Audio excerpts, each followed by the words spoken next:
Hillary from Hillary in the Kitchen, and today we're going to make microwave applesauce with cinnamon. In a bowl I have 6 apples cored and diced. To that I'm going to add 1 tablespoon of lemon juice.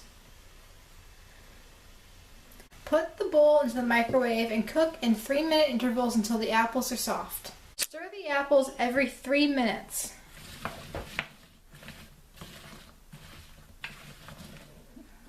Carefully remove the bowl from the microwave, it will be hot. Once your apples are soft, use a potato masher to mash them to your desired consistency.